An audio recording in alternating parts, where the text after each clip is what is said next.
서구에서는 오랜 기간 동안 동물을 이성적 영혼이 없는 존재로 여기는 철학적 관념이 우수했다. 서구에서 생각했습니다. 동물은 이성적 영혼이 없다. 근대에 이르기까지 동물복지와 같은 개념은 사실상 존재하지 않았다. 17세기 데카르트는 동물은 마치 시계와 같이 어떠한 것도 느끼지 못하는 기계적 특성을 지닌 존재로 여겼다. 동물을 기계랑 같이 생각을 했어. 그러니까 완전한 의식이 있는 상태의 동물들을 마취나 진통제 처치하지도 않고 생체 해부를 하는 일이 흔했었습니다. 기계인데 뭐? 너 시계 분해할 때 마취해? 아니잖아. 동물 똑같아. 그렇게 생각했다라는 거지. 그러한 경향은 오늘날까지 이어져 공장식 농장의 출현을 가능하게 했습니다. 닭장 이렇게. 사실 현재의 우리도 동물이 쾌락이나 고통을 느낀다라는 걸 명확히 입증하지는 못합니다. 그렇지. 에이, 동물한테 너무 못되게 하는 거 아니냐. 동물도 고통을 느끼는데 라고 이야기했더니 어떤 사람이 그럽니다. 동물이 고통과 쾌락을 느끼는지 네가 어떻게 알아? 그러니까 막 해도 되지. 그러면 이 사람은 이야기합니다. 야, 그렇게 따지면 인간도 마찬가지 아니냐? 이거지. 때리면 아파하는데 팔 부러지고 다리 부러지고 몸이 불타면은 아파하는데 그걸 어떻게 알아? 확실히 알지 못하지.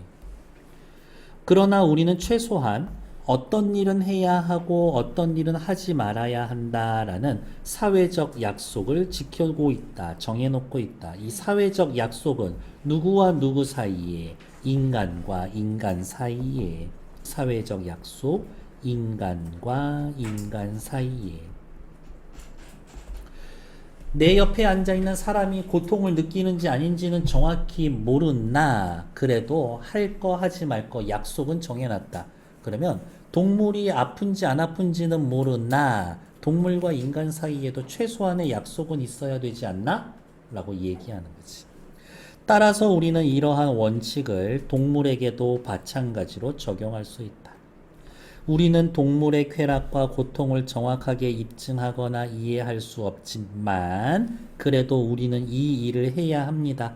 동물에 관해서도 어떤 일은 해야 하고 어떤 일은 하지 말아야 한다는 사회적 합의를 이끌 수 있고 바로 이러한 합의가 동물 복지의 출발점이라고 할 수 있다. 수능식으로 이야기하면 이것 사회적 합의입니다. 이렇게 최근 모의고사 유행이에요. 이그저 어느 지시어 접지시 표현 대용 표현을 찾아 쓰는 거. 요게 요즘 고3 모의고사 유행 문제야. 잘 보시라고. 복지란 단어 뜻 설명해 줄 건가 보죠. 기본적인 욕구가 충족이 되고 고통이 최소화되는 행복한 상태. 체크. 그냥 쭉 하자. 기본적인 욕구란 뭘까? 배고프면 먹고 졸리면 자고 추위와 더위를 막아주는 거. 그런 게 기본적인 욕구지. 고통이 최소화되는 행복한 상태. 그러나 여기에 가면 조금 복잡한 문제가 있어. 우리의 입장에서 행복한 상태가 뭔가를 생각해 보아야 하기 때문입니다. 요 말이 중요하죠. 누구 입장에서 고양이의 건강을 생각해 채식 위주의 식단을 제공하면 이게 동물 복지인가? 논란이 있을 수 있지. 이러한 점에서 동물 복지의 기준을 세우는 건 결코 쉽지는 않다. 그러나 동물 복지에 대한 객관적 기준을 세우는 건 완전히 불가능한 건 아니고 책임 있는 인간의 행동을 위해선 꼭 필요한 일이기도 하다. 그리고 옆에다가 빨간색으로 좀 써놓으세요. 종우월주의다. 종우월주의라고 비판할 수 있다. 종우월주의라고 비판할 수 있다. 이거야. 이거 교과서 지약사 독서 그 교과서에 있는데요. 이 지문의 본문에 나오고 뒤에 학습 활동에 종우월주의는 나빠요 얘기하고 조우월주의는 필요 나쁩니다. 그 입장에서 요 글을 비판하세요라는 문제가 하나 있어. 그래서 요거 쓰시면 됩니다. 앞에서 살펴본 것처럼 복지란 기본적인 욕구가 충족이 되는 거니까 인간의 동물의 기본적인 욕구가 뭔지 알아야 합니다. 첫 번째, 적합한 먹이나 청결과 같이 긍정적인 것을 추구하는 적극적 욕구와 육체적으로 받을 수 있는 공격이나 위협과 같은 부정적인 것을 피하려는 소극적 욕구가 있다. 특히 후자는 소극적 욕구는 고통을 최소화하는 게 행복이라는 복지의 개념과 연결이 됩니다. 그러니까 동물의 복지를 생각하면 적극적인 욕구를 채워주는 게 아니라 소극적인 욕구를 채워줘. 그게 차라리 더 나아 얘기하는 거지. 가령 죽음은 어떤 동물도 영원히 살 수 없고 죽음을 거부할 수는 없지만 사람이 관리하는 동물이라면 그 종말이 마땅히 배려되어야 한다. 야생동물의 자연적인 죽음에도 고통이 있을 수 있지.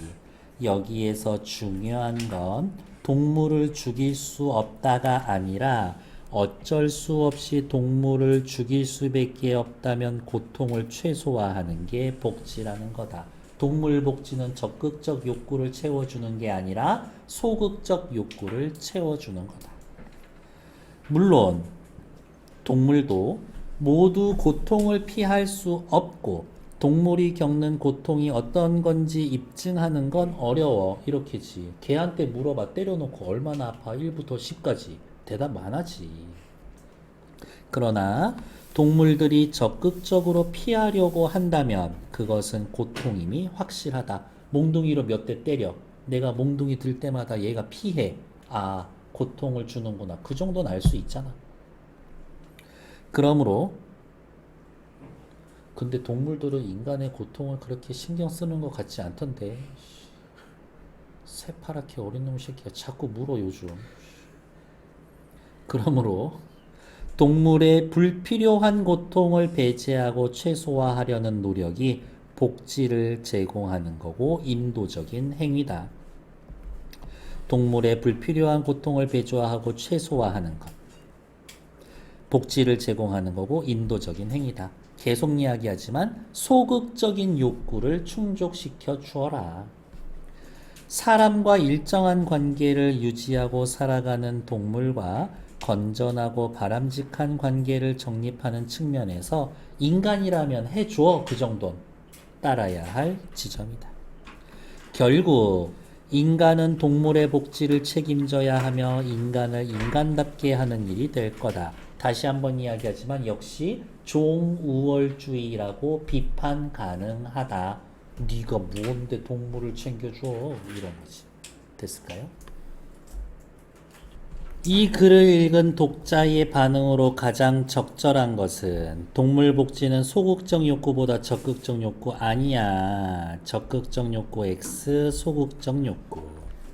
동물도 이성적 영혼이 있는 존재라는 걸 바탕으로 동물 복지의 개념, 동물 복지 세울 땐 어떻게? 쟤네들도 고통을 느끼니까 고통을 느끼게 하지는 말자. 그 차원이지. 쟤네도 영혼이 있어. 그건 아니야. 동물 복지의 필요성을 널리 알리기 위해 고통을 입증하라. 그런 얘기는 아니야. 고통을 정확하게 입증하지 못해도 최소한 배려하는 건 가능해. 동물이 필요한, 불필요한 고통을 겪지 않도록 하는 것, 소극적 욕구를 충족시켜 주는 건 인간으로서 당연히 해야 할 자세야. 괜찮지. 동물의 복지를 위해 객관적 기준을 세워야 한다라고 했으니까 모든 동물에게 일률적으로 적용. 그런 게 어디서 다 다른데. 그런 거 뭐 보면은 프랑스에서는 이제 그 뭐지 랍스터 요리를 할 때 산채로 삶으면 안 돼요. 죽여서 삶아야 돼요. 그 정도는 해주더라고. 근데 한편으로는 어이없어. 랍스터를 그렇게 소중히 여기는 새끼들이 뭐 아프리카에서 사람들 납치해가지고 노예로 팔아쳐먹고 그게 할 일이야? 꼴 같잖아. 다음 2번 문제. 인간은 자신의 고통과 달리 동물의 고통을 직접 느낄 수는 없지만, 그렇죠. 누군가에게 맞았을 때 신음소리를 내거나 몸을 움츠리는 동물의 행동이 인간과 유사하다라는 것을 보고 유비논증으로 동물의 고통을 느낀다라는 걸 알 수가 있습니다. 1번. 데카르트가 동물을 기계적 특성을 지닌 존재로 여긴 것은 이 유비논증 하지 못했다는 거지. 유비논증의 결과와는 다른 생각을 했기 때문이다. 정답 1번 오케이. 나머지 패스. 3번. 보기의 관점에서 기억, 완전히 의식이 있는 상태로 애들 생체 해부했어. 실천윤리학자 싱어는 고전적 공리주의의 원리를 계승하고 확장했습니다. 고전적 공리주의 뭐예요? 최대다수의 최대 행복. 새로운 윤리 사상을 전개한 대표적인 인물이다. 이익평등의 원칙, 이익평등의 고려의 원칙. 말 더럽게 어렵네.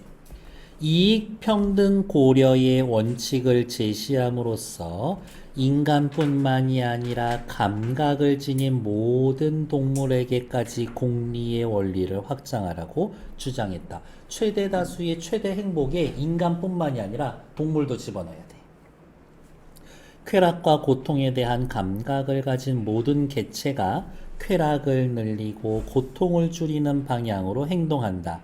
즉, 이익을 추구하는 건 개체의 기본적인 권리다. 피터 싱어가 이야기하는 요 개체에는 인간도 포함되고 동물도 포함되는 겁니다.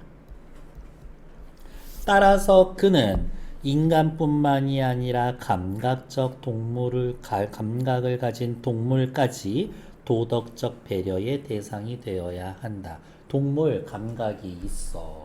마취 안 하고 생체 해부하면 안 돼. 라고 얘기해 주면 되죠.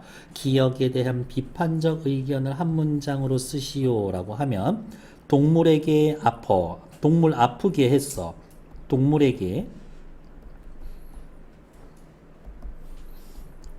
큰 고통을 주었다. 는 점에서 니들은 도덕적 배려가 없었다. 도덕적 배려가 없었다. 요렇게 이야기해주면 되겠네요. 괜찮을까? 네.